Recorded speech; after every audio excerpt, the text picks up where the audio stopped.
నమస్తే రమగారు. నమస్తే జయ. రమగారు, చందమామ కథ ఏదైనా చెప్పుకుందామండి. పూర్వం అట సుదర్శనుడని ఒక యువకుడు ఉన్నాడు, ఒక పల్లెటూరులో ఉండేవాడు. అయితే ఆ అబ్బాయి ఏదో కొద్దిగా చదువుకున్నాడు, ఒంటరివాడు. ఏం చేశాడంటే దేశాటన కోసం బయలుదేరాడు. ఎక్కడో చోట భోజనం దొరికేది, ఇక్కడ ఈ ఊళ్ళల్లో పని దొరకట్లేదని ఎక్కడైనా మంచి వ్యవహారం చూసుకోవాలని మంచి అవకాశాల కోసం బయలుదేరాడు. ఈ అబ్బాయి అలా వెళ్తుంటే మామూలుగా అప్పట్లో ఏం చేసేవాళ్ళు, ఏదో కాలు నడకనో ఏదో బండి రోడ్డు మీద పోతున్న బండి ఎక్కి కొంత దూరం, అక్కడి నుంచి ఎవరైనా నలుగురు నడిచి వెళ్తుంటే వాళ్ళతో పాటు కొంత దూరం అలా నడుస్తూ పోయేవాళ్ళు. మధ్యదారిలో ఏమైనా ఊళ్ళు తగిలితే రాత్రికి బస చేయటాలు. ఎందుకంటే ఈ రోడ్ల వీటన్నిటి మధ్యలో అడవులు అవి ఉండేవి, ప్రమాదాలు అవి. ఆ బారిన పడకుండా ఏదైనా ఒక మంచి ఊరు ఎక్కడైనా కనపడితే రాత్రికి పడుకోవటం, ఆ పూట భోజనం చేయటం, పడుకోవటం. అప్పట్లో డబ్బు ఖర్చు అయ్యేది కాదు. ఈ రోడ్లలో ప్రయాణికులకి అంటే ఏమనాలి, సంచారం చేసే వాళ్ళకి ప్రజలు భోజనం పెట్టేసేవాళ్ళు, లేదా రాజులు నిర్మించిన ధర్మసత్రాలు ఉండేవి, అక్కడైనా భోజనం దొరికేది. బ్రాహ్మణులలో కొంతమంది ఏంటంటే ఈ దారైపోయే తమ జాతి వాళ్ళకి, ఏ జాతి వాళ్ళకి ఆ జాతి వాళ్ళు భోజనం పెట్టే లెక్క కూడా కనపడేది. ఇలాంటి రకరకాల వాటితోటి అతిథి అభ్యాగతులు వస్తే ఒక ముద్ద ఇటు మనతో పాటు ఇంకొక ముద్ద అంతే, వాళ్ళ కోసం ప్రత్యేకంగా వండక్కర్లేదు, మనం ఇంకో గుప్పెడు బియ్యం పోస్తే చాలు. మనం కూడా ఇప్పుడు అలాంటి మాటలు మాట్లాడుకుంటూ ఉంటాం. ఏముంది మా వంట, ఇంకొక గ్లాస్ బియ్యం వేస్తే సరిపోతుంది, చదువుకుందాం అలా చెప్తాం కదా. అవన్నీ పాత పద్ధతులే, ఇలాగే చేసుకునేవాళ్ళు. ఇప్పుడు ఆహారం తినని వాళ్ళు అనుకో, వేరే చోట తినరు, వాళ్ళకి వండుకోవడానికి ఓ బియ్యము కాస్తంత పప్పు ఏవో ఇచ్చేవాళ్ళు. తాత్కాలికంగా ఓ 2 పాత్రలు బ్యాగ్లో సంచుల్లో పెట్టుకు తెచ్చుకునేవాళ్ళు. 3 రాళ్ళు పెట్టడం, ఏముంది ఓపెన్గా కిచెన్స్ అవి అలా అంటే ఆలోచన చేసేవాళ్ళు. రోడ్డు మీదే బాట పక్కన ఓ 3 రాళ్ళు, ఓ 4 చితుకులు పెడితే కాస్త మంట పెట్టి అంత అన్నం వండుకుని ఏదైనా అంత పచ్చడి వేసుకుని. ఇప్పట్లాంటి ఆహార పదార్థాలు, ఆహారపు పద్ధతులు అప్పుడు లేవు. ఒక పదార్థంతో అన్నం తినగలిగేవాళ్ళు. ఒక కూర, పెరుగు, అన్నం ఎక్కువ ఉండాలి. ఈ నడకకి దానికి ఆహారం చాలద్దు, ఇంతంత నడకలు కదా. అయితే ఈ సుదర్శనుడు కూడా ఏమనుకున్నాడు, ఎక్కడో చోట ఆహారం దొరుకుతుందని ఏదో ఒక చిన్న చేతి సంచితోటే ప్రయాణం మొదలుపెట్టాడు. మధ్యలో ఒక చిన్న పరగణ లాంటి ఒక ఊరు, దానికి రాజుగారు కూడా ఉన్నారు.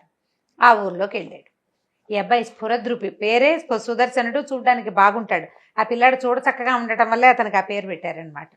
అయితే ఈ అబ్బాయి ఏం చేశాడు, ఆ ఇంటికి ఈ ఇంటికి వెళ్ళటం ఎందుకు, రాజుగారి ఇంటికే వెళ్దామని ఆ రాజుగారి దగ్గరికి వెళ్ళాడు. వెళ్తే చూడడానికి బాగున్నాడు కదా అబ్బాయి. ఏమిటి నాయనా, ఏమిటి సంగతి అంటే, నేను దేశాటనకు బయలుదేరానండి, ఈ పూట ఆశ్రయం కావాలని వచ్చాను అన్నాడు. రాజుగారు అన్నారు, సరే ఇవాళ రాత్రి ఉండమన్నారు. ఆయనకి కుర్రాడు బడి ముక్కు మొహం చక్కగా బాగుండి హ్యాండ్సమ్గా సినిమా హీరోలాగా కనపడుతున్నాడు. దాంతో అబ్బాయి నచ్చాడు. రాత్రి రాజుగారి పక్కన కూర్చున్నాడు భోజనానికి. రాజులు కొంతమందికి ఆ పద్ధతి ఉండేది, అతిథి అభ్యాగతులందరూ తమతో పాటు సహపంక్తి భోజనానికి కూర్చోబెట్టుకునేవారు. ఓహో.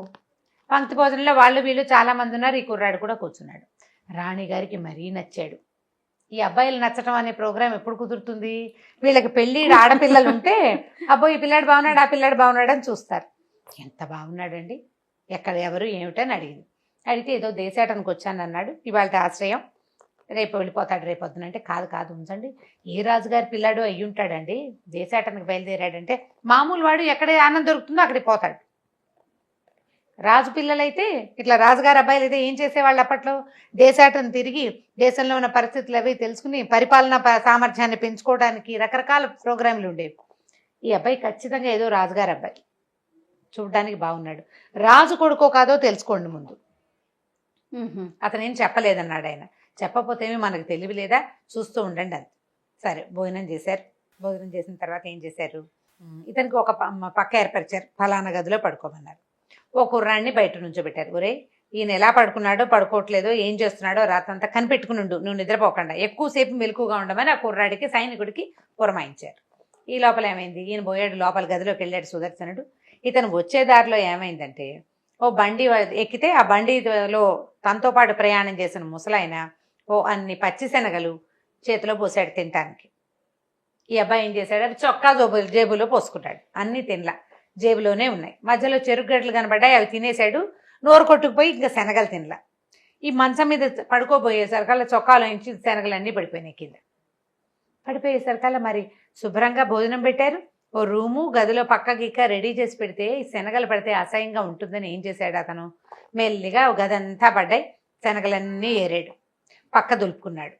అక్కడి నుంచి ఏం చేశాడు, చూస్తే శనగలు మళ్ళీ ఎక్కడ పోస్తాం, చొక్కా జేబులో పోస్తే మళ్ళీ కింద పడతాయని కూర్చుని ఒకటి ఒకటి ఒకటి ఆలోచిస్తూ ఏ ఊరు చూస్తాం ఆ ఊరు చూస్తామా ఇదే అదే అని ఆలోచించుకుంటూ అన్ని శనగలు తినేసాడు.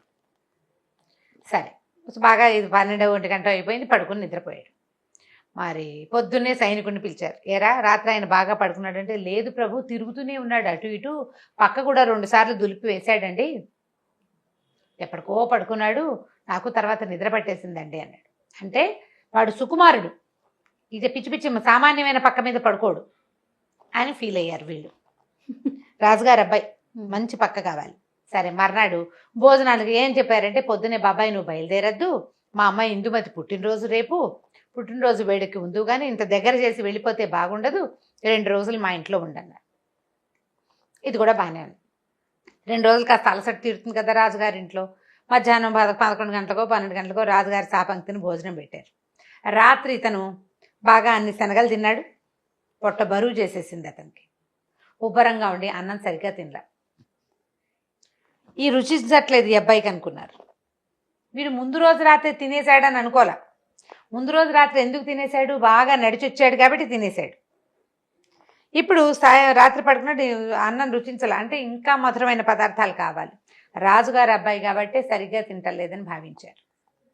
ఆ రాత్రి ఏం చేశారు, ఈ అంతకుముందు రోజు వేసిన సింపుల్ పక్క కాకుండా మంచి బ్రహ్మాండమైన మంచము, అద్భుతమైన మెత్తటి పరుపు గిరుపు వేశారు. ఇవాళ ఏమైంది, ముందు రోజు రాత్రి సరిగ్గా నిద్ర లేదు, పొట్ట కూడా డిస్టర్బెన్స్గా ఉంది. సాయంకాలం అయ్యేసరికల్లా అబ్బాయి సొమసులే నిద్రపోయాడు. రాత్రికి ఇంత బాగా పడుకున్నాడంటే ఈ మంచి పక్క మీద పడుకున్నాడు, సాధారణ పక్క మీద పడుకోలేదు. బాగా రుచికరమైన పదార్థాలే తిన్నాడుగా. అలా ఆలోచించుకుని ఖచ్చితంగా ఇతను ఏదో రాజకుమారుడే అయ్యుంటాడని భావించి, అబ్బాయి నువ్వు మాకు బాగా నచ్చావు, మా అమ్మాయిని పెళ్లి చేసుకోమన్నారు. తెల్లబోయాడు ఇతను.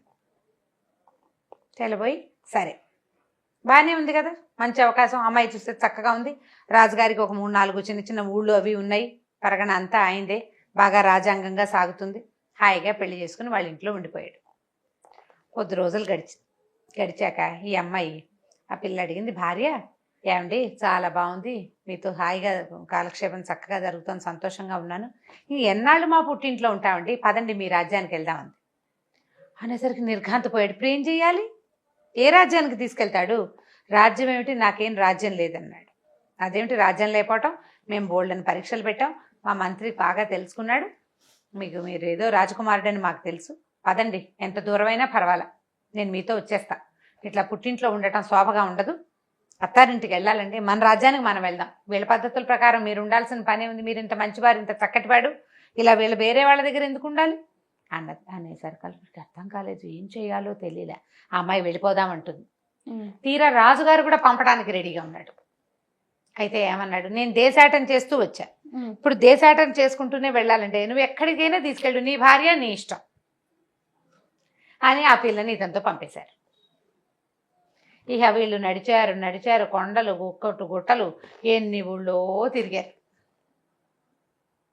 ఎన్ని ఊళ్ళో. సరే తిరిగిన తర్వాత ఏమైంది, భార్యకి చెప్పడానికి ప్రయత్నించిన అమ్మాయి వినేలాగా లేదు. అతని ఊరు చాలా దూరం, అదంతా తిరుగుతూనే వచ్చాడు, మళ్ళీ అదంతా తిరుక్కుంటూ వెళ్ళాలి కదా. ఇట్లా తిరిగి కళింగ దేశానికి చేరారు వీళ్ళు. చేరిన తర్వాత ఏమైంది, ఆ కాళ్ళు వెళ్ళాక ఒక పేదరాజు పెద్దమ్మ ఇంటికి వెళ్ళారు. పూటకోళ్ళమ్మ అనమాట ఆవిడ. ఏదో 10 రూపాయలు తీసుకుని అన్నం పెడుతుంది. ఏమన్నాడు, ఇక్కడ ఇప్పటిదాకా మనం ఆ ఊళ్ళో ఈ ఊళ్ళో తిన్నాం, ఇది పూటకోళ్ళ ఊరు, పెద్ద ఊరు, ఇక్కడ ఆశ్రయం దొరకదు, మనం డబ్బులు పెట్టుకోవాలంటే యువరాణి ఏమంది, ఈయన భార్య 2-3 వస్తువులు ఉన్నాయి మెళ్ళో, రాజకుమారి కదా ఎంతో కొంత బంగారం ఉండే ఉంటుంది కదా, వస్తువు ఏదో అమ్మి డబ్బులు తీసుకురండి అని చెప్పి వస్తువు ఇచ్చింది. అమ్మేసి డబ్బులు పట్టుకొచ్చాడు. పూటకోళ్ళమ్మకి ఏదో 10 రూపాయలు ఇచ్చారు. అయితే ఆవిడ కనిపెట్టింది, ఈ అమ్మాయి దీని దగ్గర ఈ పిల్ల వేసుకున్న వస్తువులు, ఆమె మెళ్ళలో ఉన్న మంగళసూత్రాలు ఈ పిల్ల రాజకుమార్తె అనే సంగతి స్పష్టంగా తెలియజేస్తున్నాయి. ఈ అబ్బాయి సంగతి డౌట్గా ఉంది. ఆవిడకి ఆ మొహం ఎక్కడో చూసినట్టు అనిపిస్తుంది. అబ్బాయిని ఎక్కడో చూసింది, ముఖాన్ని ఎక్కడ చూసిందో తెలియటం లేదు, కానీ బాగా పరిచితమైన మొహము. సరే అడిగింది, అమ్మాయి ఎవరు ఏమిటి అంటే, ఆ అమ్మాయి నేను ఫలానా దేశపు పరగణ రాజకుమార్తెని అంతే. సరే నీ భర్త అంటే, ఆయన దేవురో నాకు తెలియదు, కానీ ఆయన కూడా ఒక దేశపు రాజకుమారుడు, దేశాటం చేస్తూ మా ఊరు వచ్చాడు, మా నాన్నగారు ఆయన పరీక్షించి నన్ను ఇచ్చి వివాహం చేశారు, మేము 2 సంవత్సరాలు సంవత్సరంన్నర మా పుట్టింట్లోనే ఉన్నాం, అత్తారింటికి బయలుదేరాం. అని చెప్పేశారు కల్లా ఈవిడ ఏమనుకుంది, సరే ఇది బాగానే ఉందని మీరు అన్నాలు తిని పడుకోండి అని వీళ్ళకి చక్కగా వంట చేసి పెట్టింది. శుభ్రంగా వాళ్ళు పడుకుని రెస్ట్ తీసుకుంటుంటే ఈవిడ గబగబా వెళ్ళి సైన్యాధ్యక్షుడి దగ్గరికి వెళ్ళి నన్ను రాజుగారి దగ్గరికి తీసుకెళ్ళి ఒక రహస్యమైన విషయం చెప్పాలి ఆయనకని వెళ్ళింది. ఈ పూటకోళ్ళ అమ్మాయి పెదరాజు పెద్దమ్మలు వాళ్ళకి రాజు దగ్గర ఓపెన్ ఉంటుంది, వాళ్ళకి సింపుల్గా వెళ్ళిపోగలుగుతారు రాజుగారి దగ్గరికి. సరే వెళ్ళేసరికి కల్లా రాజుగారితో ఏం చెప్పిందంటే, ప్రభు నా దగ్గరికి భార్యాభర్త వచ్చారు, పిల్ల ఫలానా పరగణ రాజకుమార్తెట. ఈ అమ్మాయి చెప్తుంది ఆ భర్త ఎవరో రాజకుమారుడని, అతను మారువేషంలో దేశాటం చేస్తున్నాడని చెప్తోంది. ఆ పిల్లాన్ని చూస్తే మన తప్పిపోయిన రాజకుమారుడేమోనని నాకు అనుమానంగా ఉంది. ఓహో, పోలికలు ఈ పోలికలు లాగానే కనపడుతున్నాయని చెప్పింది.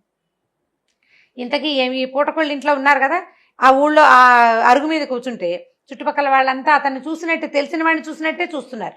వాళ్ళందరికీ రాజుగారి పోలికలు కనపడుతున్నాయి కుర్రాళ్ళు. సరే ఏం చేశాడు, రాజుగారు రాణిని వాళ్ళని వెళ్ళి తీసుకుని వచ్చాడు. తీరా చూస్తే ఆ అబ్బాయి అచ్చు రాజుగారికి మళ్ళీనే ఉన్నాడు. ఈ కళింగ దేశపు యువరాజుని అతని 4-5 ఏళ్ల వయసులో దొంగలు ఎత్తుకుపోయారు. అతన్ని ఏం చేశారో తెలియదు.